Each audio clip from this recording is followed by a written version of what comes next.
ఒక దేశ అభివృద్ధి కొలమానం రైల్వే స్టేషన్లు, ఎయిర్పోర్ట్లే. ఇందులో ఎటువంటి సందేహం లేదు. ఎందుకంటే ఏ విదేశీయుడు వచ్చినా మొట్టమొదట ఎయిర్పోర్ట్లనే, ఆ తర్వాత రైల్వే స్టేషన్లే చూస్తారు కనుక. అంతేకాకుండా మరి ముఖ్యంగా అత్యంత సురక్షిత, వేగవంతమైన ప్రయాణం జరిగినప్పుడే రాష్ట్ర దేశాల అభివృద్ధి చెందుతుందనలో మనం ఎన్నో ఉదాహరణలు చూసాం. అదృష్టవశాత్తు ఈ మధ్య కాలంలో మన రాష్ట్ర, కేంద్ర ప్రభుత్వాలు పూర్తిగా రైల్వే స్టేషన్ల అభివృద్ధిపై దృష్టి కేంద్రీకరించడం మాత్రం ఎంతైనా మెచ్చుకోదగ్గ విషయం. గత 60 సంవత్సరాలుగా లేని అభివృద్ధి ఈ 10 సంవత్సరాల్లోనే మనకి రైల్వేల అభివృద్ధి కనిపిస్తుందనలో అతిశయోక్తి కాదు. ఎందుకంటే గతంలో పాసెంజర్ రైలు, ఎక్స్ప్రెస్ రైలు, దొంగల బండ్లు ఇలాగానే పేర్లతోటే ఉండేవి తప్ప ఏదైనా సరే హై స్పీడ్ రైళ్లు, బుల్లెట్ ట్రైన్స్ అటువంటి ఏం లేవు. అయితే మారిన పరిస్థితుల ప్రభావం లేదంటే కేంద్ర ప్రభుత్వం తీసుకున్న చొరవ కానీ రైల్వేల అభివృద్ధి మాత్రం బుల్లెట్ స్పీడ్ లో సాగుతుందనడంలో ఎటువంటి ఆశ్చర్యం లేదు. పాలకులు తలంచుకుంటే అభివృద్ధి అన్నది ఖచ్చితంగా జరుగుతుందనడానికి నిదర్శనం ఈ ఎన్డీఏ గవర్నమెంట్. గతంలో ఎప్పుడు కూడా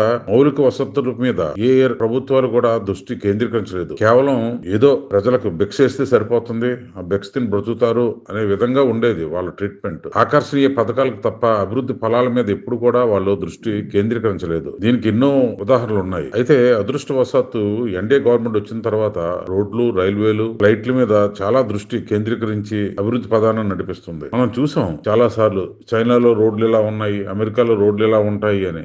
కానీ మన ఇండియాలో మాత్రం ఇప్పుడిప్పుడే అభివృద్ధి పదాన్ని పడుతుంది. మరి ముఖ్యంగా ఈ కేంద్ర ప్రభుత్వం తీసుకున్న నిర్ణయాలతో రైల్వే మాత్రం చాలా స్పీడ్ గా అభివృద్ధి పదాన్ని నడుస్తుందనడంలో ఎటువంటి అతిశయోక్తి కాదు. మనం ఏదైనా హై స్పీడ్ ట్రైన్ కావాలన్నా, లేదంటే బుల్లెట్ ట్రైన్ కావాలన్నా ఇంతకు ముందు మనం విదేశాల మీద ఆధారపడేవాళ్ళం. కానీ ఈ రోజు మన ఇండియాలోనే తయారవడం అన్నది మాత్రం చాలా, అది కూడా మంచి నాణ్యత మరియు అతి రీజనబుల్ రేట్లకే మన దగ్గరే తయారవుతుంది. ఇందులో మనం ప్రభుత్వం తీసుకున్న చొరవే ముఖ్యంగా ఇక్కడ చెప్పుకోదగ్గ విషయం. వందే భారత్ రైళ్లు, Vande Bharat sleeper, bullet train, express కారిడార్లు ఇటువంటి నిర్మాణాలన్నీ కూడా ఇప్పుడే జరుగుతున్నాయి. అన్నిటికన్నా ఇంపార్టెంట్ మన రైల్వే ట్రాక్ల మార్పిడి. దానికోసం ప్రభుత్వాలు కేటాయిస్తున్న బడ్జెట్ చూస్తుంటే మాత్రం ఖచ్చితంగా ఏదో రోజు అభివృద్ధి చెందిన దేశాల సరసన మన రైల్వే కూడా ఉంటుందనడంలో ఎటువంటి ఆశ్చర్యం లేదు. కనుక ఇంకా అభివృద్ధి చెందాలి మన రైల్వే. అందుకు తగ్గ పరిస్థితులు మన కేంద్ర ప్రభుత్వం ఖచ్చితంగా కల్పిస్తుందనడంలో ఎటువంటి ఆశ్చర్యం లేదు. ఎంతసేపు ప్రభుత్వాలంటే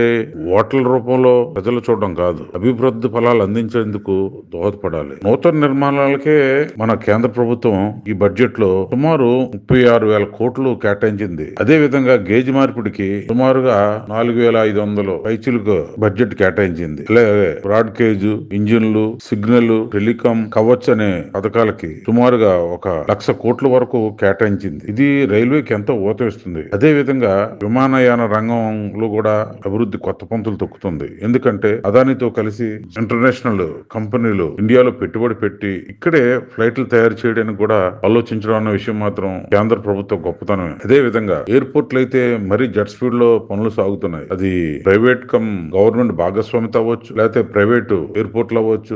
ఏ జరిగినా అది మన ఇండియా అభివృద్ధికి దోహదపడుతుంది. కనుక ప్రయాణాలకి ఈ ఎన్డీఏ గవర్నమెంట్ వచ్చిన తర్వాత ఇస్తున్న ప్రాముఖ్యత మాత్రం ఎంతైనా సరే హర్షణీయం. కనుక మనం ఇటువంటి ప్రభుత్వాలని మనం సమర్థించాలి. ఆ విధంగా సమర్థించినప్పుడే ఈ అభివృద్ధి ఫలాలు ఉద్యోగ రూపంలోనో, ప్రయాణ రూపంలోనో, లేదా పరిశ్రమల అభివృద్ధికైనా ఇవన్నీ తోడ్పడతాయి. కనుక ఖచ్చితంగా ఈ రైల్వే స్పీడ్ చూస్తుంటే ఉద్యోగ అవకాశాలు, ఉపాధి అవకాశాలు మరియు ముఖ్యంగా మన దేశ అభివృద్ధి ఫలాలు అన్ని కనిపిస్తాయని, కలిగిస్తాయని మనందరం ఆశగా ఎదురు చూద్దాం. ఖచ్చితంగా మన ఆశల్లో నెరవేర్చే ప్రభుత్వం ఈ ఎన్డీఏ ప్రభుత్వం కనుక మనందరం కలిపి అభినందించి తీరుదాం. మా విశ్లేషణ మీకు నచ్చినట్టయితే లైక్ చేయండి, షేర్ చేయండి, కామెంట్ చేయండి.